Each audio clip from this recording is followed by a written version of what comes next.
입장 바꿔 생각해 보더라도 4월 10일 이후에 제 인생이 좀 꼬이지 않겠습니까? 좀 꼬이지 않겠습니까? 이기든 지든. 저는 그걸 알고 나왔습니다. 그 이유는 정말 생각하지 않고 있습니다. 만약 검사 독재가 있다면 이재명 대표는 지금 감옥에 있을 겁니다. 검사 독재란 말 자체는 일단 검사를 사칭한 분이 좀 코미디 같긴 합니다.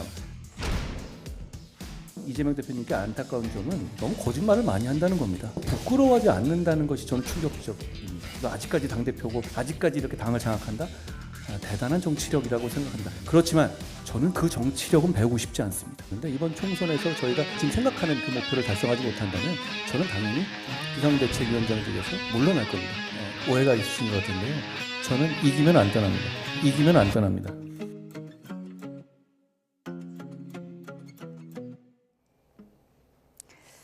네, 여러 답변들을 저희가 영상 형식으로 보여드렸는데요. 김영주 교수님, 4월 10일 이후에 인생이 왜 꼬입니까? 어떻게 꼬이는 건가요? 꼬인다는 부분에 대해서는 이제 본인이 생각하는 부분들이 있지 않겠습니까? 예를 들어서 뭐 총선에 대한 결과라든지 결과도 다양하잖아요. 압승했는지 완패했는지 좀 뭐 제1당은 안 되지만 근소한 차이로 이겼다든지 이런 부분들이 여러 가지가 있기 때문에 다만 자기가 생각하는 만큼 갈 수 있을까? 라는 부분에 대해서 저는 잘못하면 이제 꼬일 수도 있다라는 생각을 하고 있는 게 아닌가 생각이 좀 드는데요. 보통 우리가 이제 미국에는 지금 대통령이 46대 대통령이에요. 그 말은 뭐냐면 미국은 루즈벨트가 4번을 해도 한 번으로만 취급합니다. 그러니까 지금 미국 대통령이 46명이 나왔다고 보면 돼요. 건국 이후로. 그래서 대통령학에 대해서 연구들이 굉장히 많고 특히 대통령의 소통에 관련된 연구 이론들이 굉장히 많아요. 근데 소통에서 가장 중요한 거는 두 가지를 얘기를 합니다. 말이나 스타일이 아니다. 진정성과 그리고 내용이다라는 얘기를 많이 하거든요. 그러니까 진정성 있게 본인들이 한동훈 비대위원장의 특징이 뭐냐면 물어보면 즉각 대답을 해요.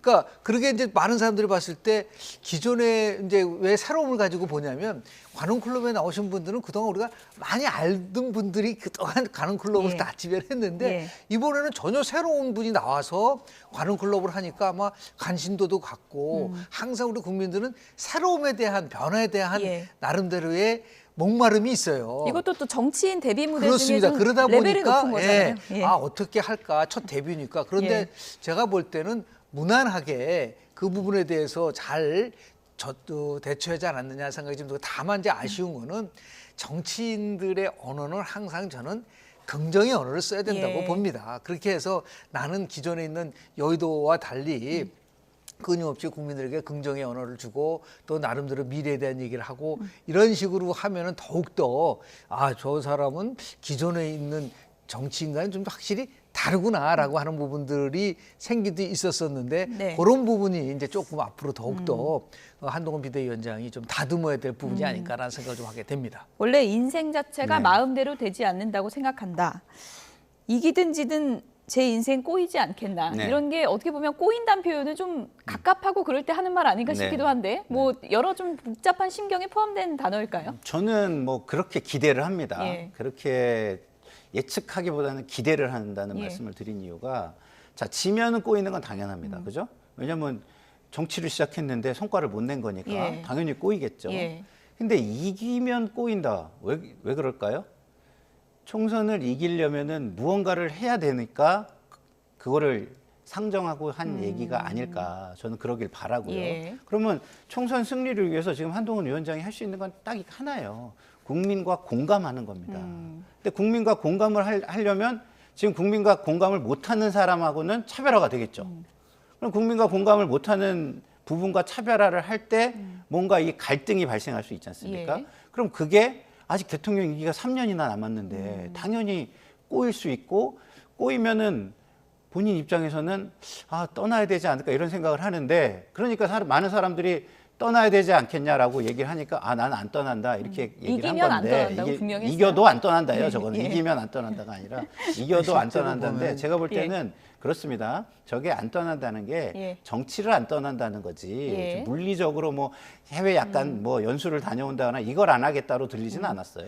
그 이제 대통령 5년 단임제 대한민국에서 아주 반복적으로 나타난 현상들이 있어요. 그건 뭐냐면 집권 2년 3년 차가 되면은 특히 총선이 끝나고 나면요 100% 현재 권력과 미래 권력은 충돌하게 돼 있습니다. 그러니까 지금 국회의원들도요 예. 똑같아요. 지금 뭐 민주당도 지금 공천 때문에 만장일치로 선거제 이재명 대통령이 얘기한 거를 가져가고 있지만 일단 선거 끝나지 않습니까? 그 부분은 공천에 관련을 할 수가 없는 거예요. 4년 후기 때문에. 그러면 항상 이제는 현재 권력이 아니라 미래 권력에서 움직이기 시작을 하면 그게 꼬이는 과정이 되는 거예요. 대통령 입장에서 봤을 때는 제가 완전 친인 줄 알았더니 이제 친한으로 바뀌고 있네. 예. 이제 이런 부분들이 나올 수 있는 가능성이 있다 보니까 예. 우리 한동훈 비대위원장이 그런 거를 예. 나름대로는 얼마나 또 그 복잡해지겠습니까? 본인의 그 머리 안에 안에서 여러 가지 시나리오가 있는 있겠죠. 거죠. 그러니까 그런 속에서 본의 아니게 이겨도 꼬인다? 왜 그럴까라는 거를 만약에 해석을 해본다면 그런 부분이 아닌가라는 생각을 좀 하게 된 거고요. 결국 선거라는 거는요. 저는 이렇게 그 토론을 보면서 어느 정치인이 절박한 마음으로 국민들에게 새로움을 보여주냐는 게임이거든요. 그러니까 다들 나오는 것도 다 절박한 말, 누가 더 절박한가를 가지고 평가를 하는 부분인데 뭐 이제 한동훈 비대위원장 나는 뭐 총선에서 이기는 것만 생각하지 다른 거는 없습니다라고 예. 하는 그러한 절박함의 소원으로 보고 이기면 떠나지 않는다라는 부분들 속에서는 그만큼 자기가 최선을 다해서 예. 이겨보겠다라고 하는 그런 마음의 표현이 아닌가라는 생각을 좀 하게 됩니다. 60여일 뒤 한동훈 위원장의 운명이 어떻게 될지 좀 봐야 될 것 같은데요. 이번에 이제 총선의 게임의 룰이죠. 비례대표 선출 방식을 놓고 지금 여야 공방이 굉장히 지금 거칠어지고 있는 상황이죠. 비례대표 선출 방식을 준연동형으로 유지하기로 이재명 대표가 결정을 한 것을 두고 기자들의 질문이 있었습니다. 어떻게 답변을 했는지 좀 들어보시죠. 위성정당 저희 준비하고 있습니다. 그러면 이건 플랜 B입니다. 자, 우리는 책임 있는 집권 여당이고 우리의 지지층이 있습니다. 그러면 180석을 가진 당이 야합해서 이런 제도를 만들려고 들어요. 여기에 대해서 그 대비책이 없어야 합니까? 최강욱, 조국, 윤미향, 김의겸 같은 사람들이 모이는 그런 정당이 다 가져가게 둬야 됩니까? 그건 책임 있는 정당의 자세가 아닙니다. 우리는 소수당입니다. 그러면 우리는 축구하는 줄 알고 있었는데 갑자기 야구하는 쪽으로 바뀌었어요. 그럼 야구도 준비해야 되는 거예요. 선거가 장난입니까? 그러려면 이런 거 하면 안 되는 거예요. 더 코미디 같은 건 이걸 이렇게 바꿔놨는데 이게 100% 만장일치가 나온다는 거예요? 얼마 전에 북한에서도 99점 몇 프로 나왔던데요. 근데 100% 나온단 말이에요? 여기 북한인가요? 네, 뭐 이렇게 비유를 했네요. 축구하는 걸로 다 알고 있었는데 야구하자는데 그럼 우리다가 야구를 또 준비해야 되는 거 아니냐 이렇게 비유를 했거든요. 그러니까 이거 두 가지를 나눠서 보는데 나눠서 봐야 하는데 네. 자꾸 잘라서 보니까 저 말도 뭐 일리가 있어 보이는 측면은 있죠. 예. 근데 저는 그렇게 생각하지 않는 게 우리가 이게 축구 야구 논하는 게 아니에요. 예. 축구 야구는 플레이어들 위주지만 선거는요 관중 위주입니다. 예. 국민의 심판을 얻기 위해서 그냥 보여주고 진짜 중요한 플레이는 투표라는 행위가 진짜 플레이인 거예요. 그럼 플레이어는 어떻게 보면 관중일 수 있는 겁니다, 지금. 그런데 자 보십시오. 연동형이라는 게 뭐죠? 우리의 민심이 왜곡되는 그리고 우리의 투표가 사표가 되는 그런 부분을 보완하고 그런 거를 존중해 주자라는 걸 얘가 취지예요. 예. 그러면은 관객들의 어떤 권리, 경연을 보고자 하는 권리 그거를 오히려 더 지켜주자는 거거든요. 그리고 투표할 때 보다 정확한 투표를 하게 할 수 있는 권리를 지켜주자는 건데 그거를 갑자기 뭐 선수들을 관중이 아니라 축구를 직접 뛰는 선수들로 해가지고 비유한 예. 거는 저는 적절하지 못했다는 게 하나고요. 또 하나는 이 비판의 명분이 저는요 국민이나 군소정당이 이런 비판을 하면 저는 명분이 있다고 예. 보고 그다음에 민주당은 욕을 먹어야 된다고 생각해요. 근데 국민의힘은요 좀 아까 제가 얘기한 정치 개혁이나 정치 발전을 자기 이익 때문에 무시한 정당입니다. 예. 근데 그 정당에서 자기 반성은 안 하고 저 정도까지 얘기하는 건 저는 좀 과하다고 봅니다. 글쎄요. 이번에는 저는 이재명 대표에게 오히려 치명적인 한계가 드러났다고 봐요. 제일 첫 번째는 신뢰 위기죠.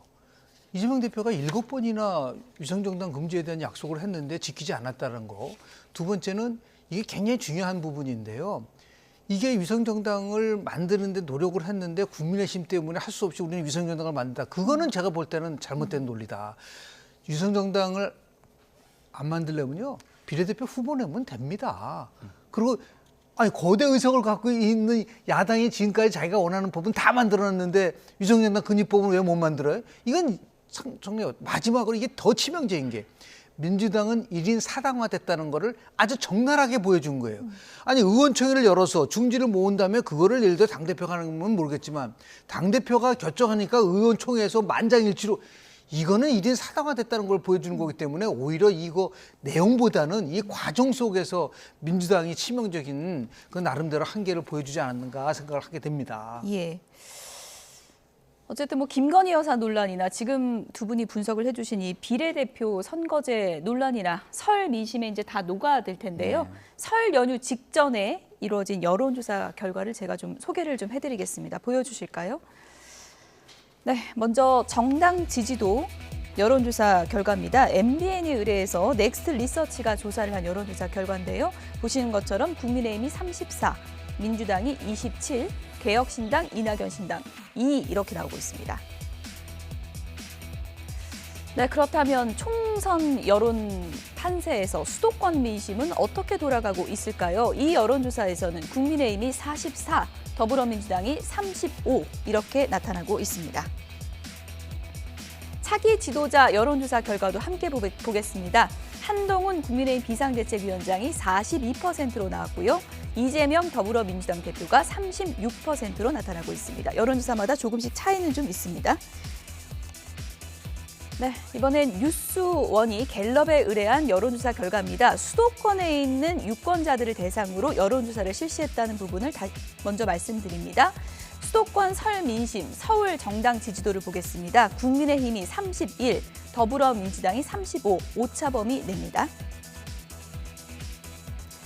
네, 차기 대선 양자 대결 수도권 민심을 보겠습니다. 한동훈 국민의힘 비상대책위원장이 40, 이재명 더불어민주당 대표가 44 이렇게 나타나고 있습니다. 김상일 평론가님, 조사마다 조금씩 다르긴 그렇죠. 한데 네. 이 추이를 보면 수도권에서의 격차는 좀 줄어들지 않았나 그런 생각이 드는데요. 그게요. 총선이 가까우면 가까울수록 줄어드는 게 일반적인 경향입니다. 그렇군요. 사실은 일반적인 경향인데 그렇기 때문에 저는 더 주목하는 게 정당 지지도보다는 대통령에 대한 업무 평가 그리고 정권 심판론과 정권 지원론 예. 이거를 더 저는 주목해서 보거든요. 그럼 그 추이는 어떠냐? 그 추이는 그렇게까지 좁혀지지는 않는 예. 것 같아요. 조금 좁혀지긴 예. 좁혀지는데 그 얘기는 무슨 얘기냐? 기본적으로 국민들은 양쪽 당에 다 문제가 있다고 생각하지만 그래도 내 생활에 영향을 주는 데를 먼저 중요하게 생각을 한다. 그리고 거기에 대한 심판이 더 중요하다고 생각을 한다라고 저는 봐요. 그렇기 때문에 국민의힘에서는 그 부분을 봐야지. 맞습니다. 좀 아까 말씀하신 것처럼 이재명 당대표가 신뢰 위기를 겪고 있고 그런다고 해서 이재명 대표님 당신만 믿습니다. 이렇게 선거 치를 수 있겠습니까? 그러면 이번 선거에서는 저는 이미 국민의힘은 진 것이다. 저는 이렇게 생각이 들고요. 그리고 민주당도 지금 현재 굉장히 유리하고 이길 것 같으니까 대통령님 당신만 믿습니다. 이거를 전략으로 가져가잖아요. 국민들 입장에서는 너무너무 답답할 거예요. 매일 저 여론조사를 보지만 여론조사를 보면서 왜 제3의 대안은 없을까? 이걸 엄청나게 답답하면서 저 여론조사들을 보고 있을 것이다. 네. 저 이런 생각이 듭니다. 어떤 부분을 눈여겨보셨습니까, 교수님? 일단은요, 우리가 선거 이론에 의하면은 유권자가 투표를 할 때는 세 가지를 보고 투표를 한다고 얘기를 해요. 정당이냐, 예. 정책이냐, 인물이냐를 보고 평가를 하는데 이근영 그 민주당의 전략위원장 하신 분은 아무리 그래도 총선에서는 정당이 제일 중요한 것 같더라. 그 지난 2020년 총선 끝나고 나서 조사를 해보니까요. 정당을 보고 찍었다가 40%예요. 그런데 지금 민심 부조화 현상이 나타나고 있는 거예요. 한동훈 비대위원장은 나름대로 지지가 높은데 예. 그걸 국민의당이라든지 대통령 지지가 디커플링 현상이 나오고 탈동조 현상이 나오고 예.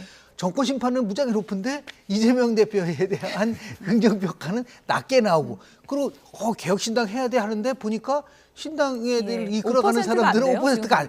이러한 민심의 부조화 현상을 저는 처음 봐요.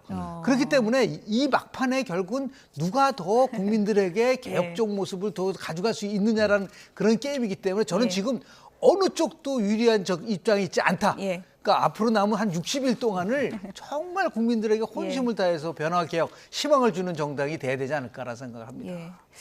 이 두 정치 고수분들도 모르겠다는 이번 총선 판세인데 설민심 이후에 어떤 변곡점이 될지 보겠습니다. 김영준 배재대 석좌 교수, 김상일 정치평론가 두 분이었습니다. 고맙습니다. 네, 감사합니다. 감사합니다.